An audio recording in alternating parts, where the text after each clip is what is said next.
Hello, welcome back to my channel and welcome to another reading vlog where I'm gonna be reading 4 horror books. So I uploaded a video reading 4 horror books 2 weeks ago, but here we are again because I love horror and especially in October, so I've just been reading basically only horror, and yes, we're here again. And the books I'm reading for this video are Wake the Bones, Stolen Tongues, We Need to Do Something, and Tender is the Flesh. And this video is gonna be completely spoiler free, so having said that, let's just get into the video.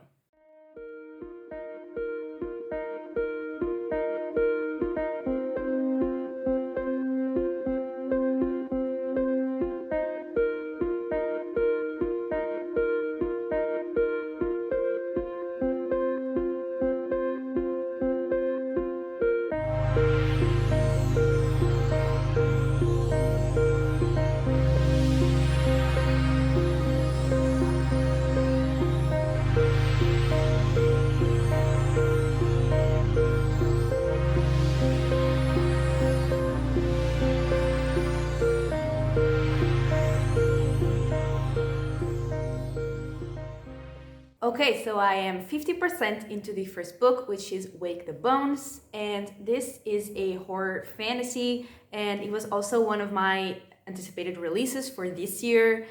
And in this book, we are following Laurel, and she has just dropped out of college to move back into her hometown to help in her family's tobacco farm. And she has 3 friends who we also follow, who are called Ricky, Isaac, and Garrett.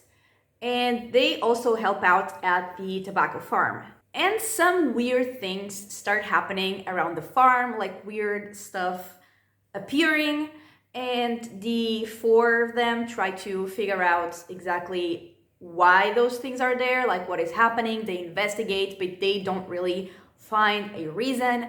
And then a few chapters in, we meet another character who seems to have some supernatural abilities, just like Laurel does, even though her friends don't know, like Laurel's friends don't know that she has these supernatural abilities. But basically, when she touches bones, she can kind of, I don't know if it's visions exactly, but she can kind of know what happened to the creatures, animals that the bones belong to.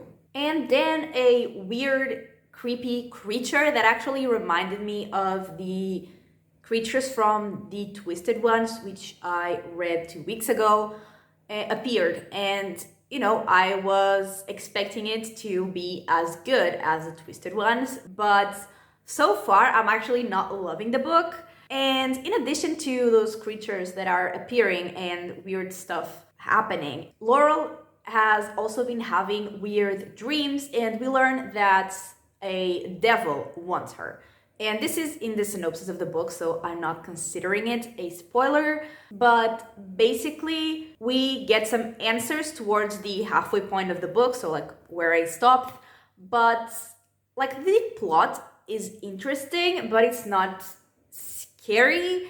And I'm not really connecting to the characters, even though we are spending a considerable amount of the book dealing with their personal drama, like their personal problems, which makes this book feel more like a contemporary than a horror book.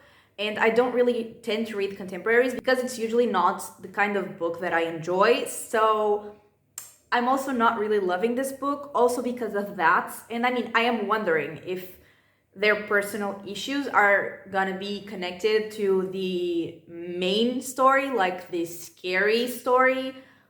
But so far, not really. But basically, like where I stopped, all the characters were preparing for like the big thing that is gonna happen in the second half of the book. So I still have high hopes. And yeah, I will finish it and let you know what I thought about it.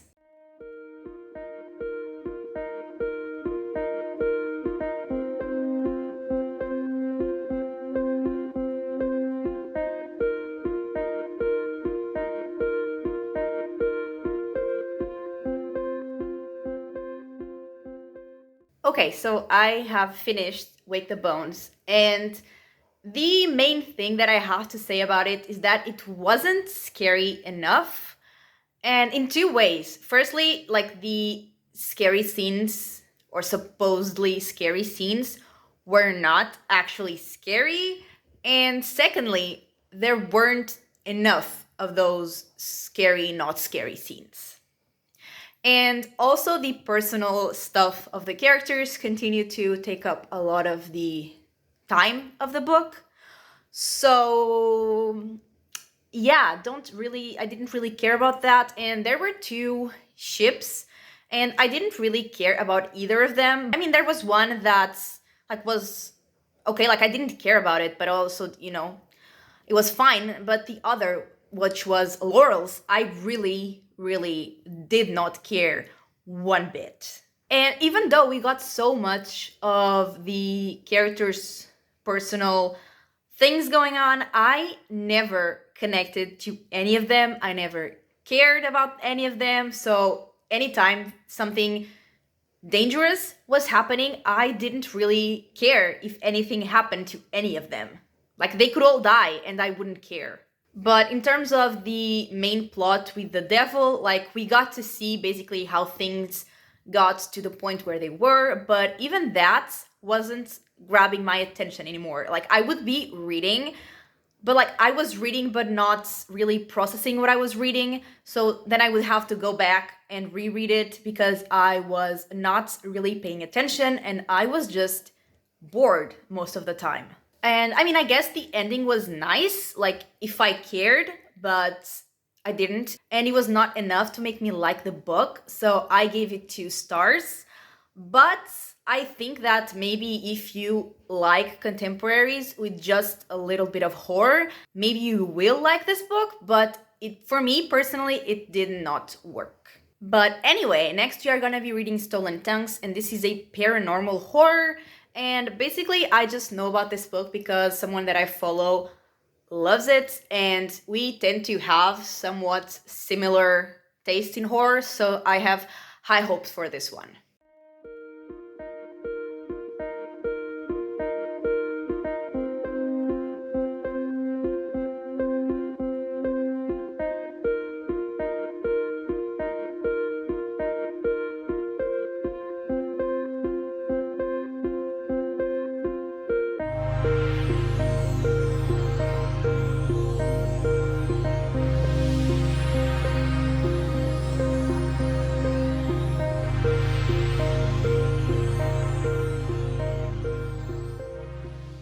Okay, so I am 48% into Stolen Tongues, and in this book we follow Felix, which by the way is the name of the author as well, and that for some reason makes the whole thing creepier to me. And he and his fiancée Faye go to a cabin in the mountains to celebrate their engagement. But strange things start happening, like they start hearing voices and movement and seeing things and people outside of their cabin, and just very creepy. And it actually started out creepy in the prologue, which was even before they got to the mountains, and it had like animals sensing things, and it was pretty damn creepy. And those creepy things that are surrounding their cabin, they are also like following them into their dreams. And also, this is just a random thing, but in the last, I think, 3 horror books that I read, there are always some things made of bones. And I mean, I'm not complaining, it's just a random interesting fact that bones are always involved.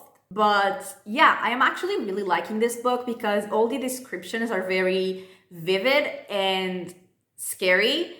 And it's actually really interesting to see how the characters' moods changed from the beginning of the book even to now at the halfway point. So I'm guessing it's also going to be great to see how they basically lose their minds until the end of the book. And at the end of part 2, which I read parts 1 and 2, at the end of part 2, we got some answers, I guess, but at the same time, even more questions. So I still have no idea exactly like what is going on, what are the things that are haunting them, why they are haunting them, like what is happening. I have no idea, but I am really liking this book because it is scary. And like that is everything you can ask for in a horror book, right? Like, and this one doesn't just make me feel uncomfortable, like it is actually creepy, it is scary, and I am absolutely loving it. And in this one, I'm not really talking as much about the plot as in the previous one, because I feel like it's a lot better to go into it knowing nothing, because like it will be way creepier that way. So that is all I'm gonna say. And yeah, basically I am absolutely loving it, and I'm gonna finish it and I'm gonna get back to you.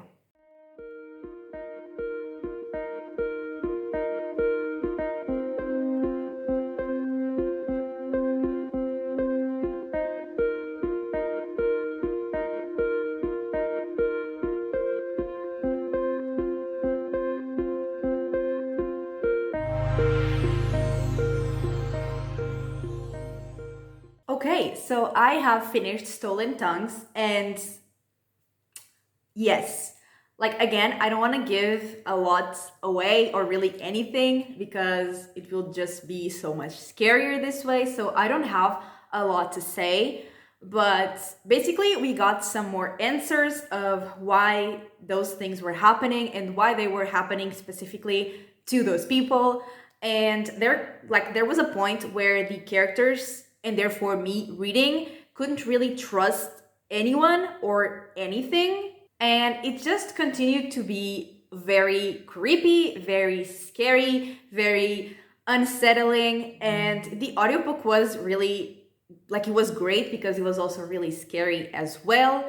And I just really, really enjoyed this book. I had a really great, scary, terrifying time with it. And I gave this one 5 stars. And so let's move on to our next book, which is We Need to Do Something, and it's obviously horror. And this one is shorter, maybe it's even a novella. And again, this is a book that same person that I follow really likes. So since I love the previous one, I also have really high expectations for this. And yeah, I will get to it. Since it's short, I will probably not do a halfway update and just talk about the whole thing when I finish it. So yeah, I will talk to you then.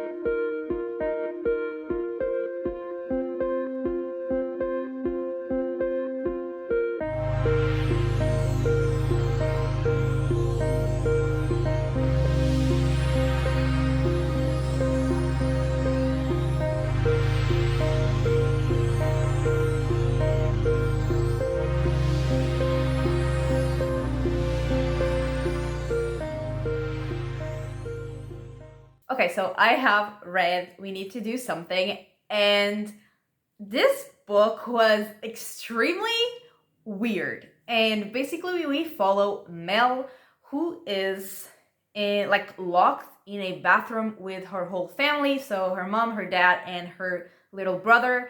And they are all locked in the bathroom because there was a hurricane alert, and that was basically the best place they had to protect themselves. And while the hurricane is happening, we also learned that Mel has some personal situation going on that she is stressing about, but we don't know what it is. We just know that it's related to someone else who is called Amy, and she is really worried about it. She really needs to contact Amy, but her dad actually uses her phone like as a flashlight, and then he loses the phone like out of the bathroom. It's gone, and she is just freaking out. And I mean, in the beginning, the hurricane was, I mean, obviously scary because it's a hurricane, but I wasn't really feeling the horror otherwise. But then it got really crazy and also really disgusting. And that is when I actually started to really like this book. And honestly, this book felt like a fever dream. Like, I had no idea what was going on. And we also got to a point where even the characters didn't really know what was real or not. So the main character wasn't really a reliable narrator anymore. I mean, if she ever was, to be honest. And while Mel is, I guess, losing her mind and like the little sanity that she has left, we learn what was the situation with Amy. I mean, I think her name was Amy. I might be wrong because I suck at remembering characters' names or even real people's names. And yeah, we learn like what that whole thing was, and what the fuck, that was just my reaction. Like, when you think that this book can't get any weirder, it will get weirder. Also, I don't think that's supposed to be the takeaway here. I mean, I'm sure it's not, but why are children so annoying? Like, Mel's little brother, he was the most annoying creature ever. And for some reason, like, everyone, and when I say everyone, I mean like Mel and her parents, thought that he was really funny, and they would just laugh at almost everything he said and did. And I was just sitting there like, why is he so annoying? But anyway, this book was incredibly disturbing and also disgusting, which was great. I absolutely loved it. And honestly, I got to the end of the book without actually knowing what was real and what wasn't, because some of the things that happened just seem impossible, you know? So I don't really know like what percentage of what I read actually, was real in the story and what wasn't, but I love it because any book that can disturb me is immediately like great in my opinion. So absolutely love this book. I gave it 5 stars, have absolutely no idea what happened, but I'm here for it. So moving on, our next and last book for this video is Tender is the Flesh, and this is a dystopian horror, and I actually have been wanting to read this book for so long, but somehow I just never got to it, but it is finally time, so I will read and I will probably update you when I get about halfway.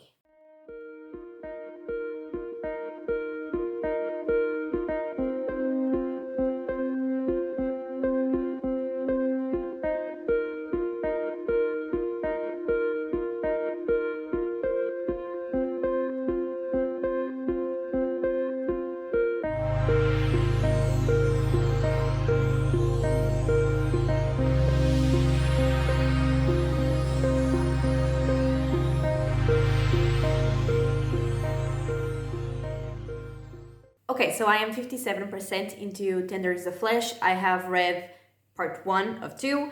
And basically, in this book, like in this world, which I mean is our world, but animals were infected with a virus that was fatal to humans. And basically, there is no more animal consumption, and there are no pets anymore. And basically, there are humans who are bred for other humans' consumption. And we follow Marcos.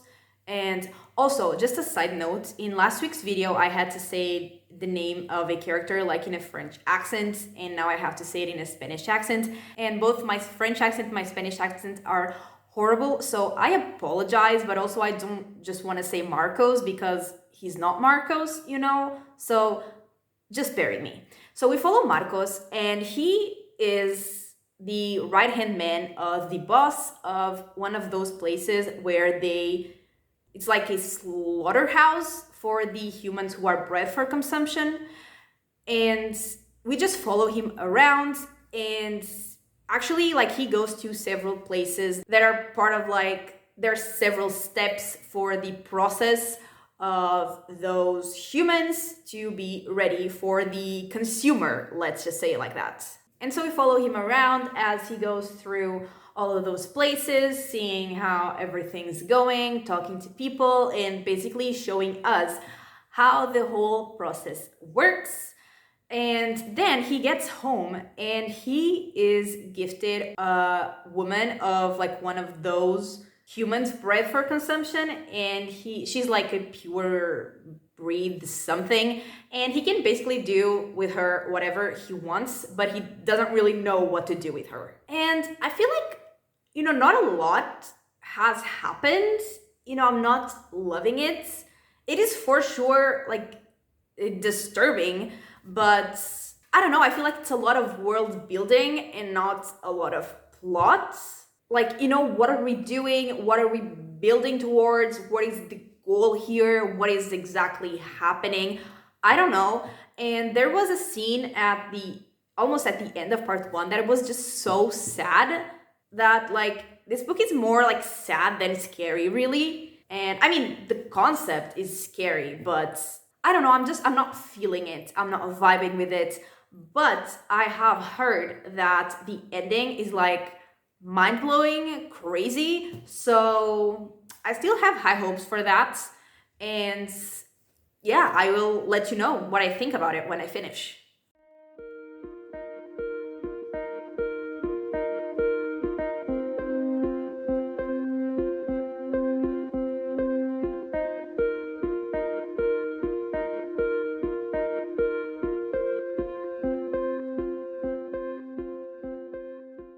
Okay, so I finished Tender is the Flesh, and between the end of part 1 and the beginning of part 2, several months passed, and when part 2 starts, we follow Marcos through other places that now exist after people started consuming other people, basically, and he shows us just how horrible all those places are.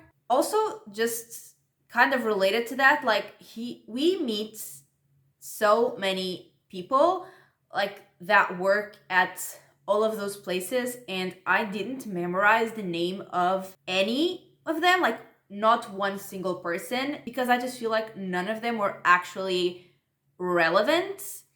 And also, like, we were moving along with Marcos, following his day, his tasks, what had to be done, like all of that. Like, we were moving around a lot, but I feel like we were just moving with no purpose. And I get that the purpose of this book was, I think, to show like that world, how it worked, how, disturbing it was.